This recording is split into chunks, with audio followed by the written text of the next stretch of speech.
2 Chronicles chapter 25. Amaziah reigns in Judah, verse 1. Amaziah was 25 years old when he began to reign, and he reigned 29 years in Jerusalem. His mother's name was Jehoaddan of Jerusalem. And he did what was right in the eyes of the Lord, yet not with a whole heart. And as soon as the royal power was firmly his, he killed the servants who had struck down the king his father. But he did not put their children to death, according to what is written in the law, in the book of Moses, where the Lord commanded, "Fathers shall not die because of their children, nor children die because of their fathers, but each one shall die for his own sin." Amaziah's victories, verse 5. Then Amaziah assembled the men of Judah, and set them by fathers' houses, under the commanders of thousands and of hundreds, for all Judah and Benjamin. He mustered those 20 years old and upward, and found that there were 300,000 choice men fit for war, and able to handle spear and shield. He hired also 100,000 mighty men of valor from Israel for 100 talents of silver. But a man of God came to him and said, "O king, do not let the army of Israel go with you, for the Lord is not with Israel, with all these Ephraimites. But go, act, be strong for the battle. Why should you suppose that God will cast you down before the enemy? For God has the power to help or to cast down." And Amaziah said to the man of God, "But what shall we do about the 100 talents that I have given the army of Israel?" The man of God answered, "The Lord is able to give you much more than this." Then Amaziah discharged the army that had come to him from Ephraim to go home again. And they became very angry with Judah, and returned home in fierce anger. But Amaziah took courage and led out his people, and went to the valley of Salt, and struck down 10,000 men of Seir. And the men of Judah captured another 10,000 alive, and took them to the top of a rock, and threw them down from the top of the rock. And they were all dashed to pieces. But the men of the army whom Amaziah had sent back, not letting them go with him to battle, raided the cities of Judah, from Samaria to Beth-horon, and struck down 3,000 people in them, and took much spoil. Amaziah's idolatry, verse 14. After Amaziah came from striking down the Edomites, he brought the gods of the men of Seir, and set them up as his gods, and worshipped them, making offerings to them.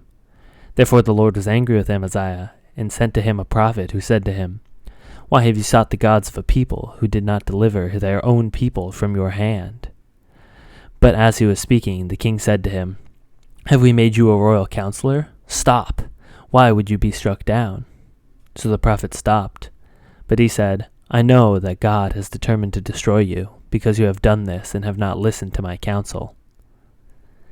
Israel defeats Amaziah, verse 17. Then Amaziah king of Judah took counsel, and sent to Joash the son of Jehoahaz, son of Jehu, king of Israel, saying, "Come, let us look one another in the face." And Joash the king of Israel sent word to Amaziah the king of Judah, "A thistle on Lebanon sent to a cedar on Lebanon, saying, 'Give your daughter to my son for a wife.' And a wild beast of Lebanon passed by and trampled down the thistle. You say, 'I see I have struck down Edom,' and your heart has lifted you up in boastfulness. But now stay at home. Why should you provoke trouble so that you fall, you and Judah with you?" But Amaziah would not listen, for it was of God, in order that he might give them into the hand of their enemies, because they had sought the gods of Edom. So Joash king of Israel went up, and he and Amaziah king of Judah faced one another in battle at Beth-shemesh, which belongs to Judah. And Judah was defeated by Israel, and every man fled to his home. And Joash king of Israel captured Amaziah king of Judah, the son of Joash, son of Ahaziah, at Beth-shemesh, and brought him to Jerusalem, and broke down the wall of Jerusalem for 400 cubits, from the Ephraim gate to the corner gate. And he seized all the gold and the silver, and all the vessels that were found in the house of God, in the care of Obed-Edom. He seized also the treasuries of the king's house, also hostages, and he returned to Samaria. Amaziah the son of Joash, king of Judah, lived 15 years after the death of Joash the son of Jehoahaz, king of Israel. Now the rest of the deeds of Amaziah, from first to last, are they not written in the book of the kings of Judah and Israel? From the time when he turned away from the Lord, they made a conspiracy against him in Jerusalem, and he fled to Lachish. But they sent after him to Lachish and put him to death there. And they brought him upon horses, and he was buried with his fathers in the city of David.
I'm okay, thank you.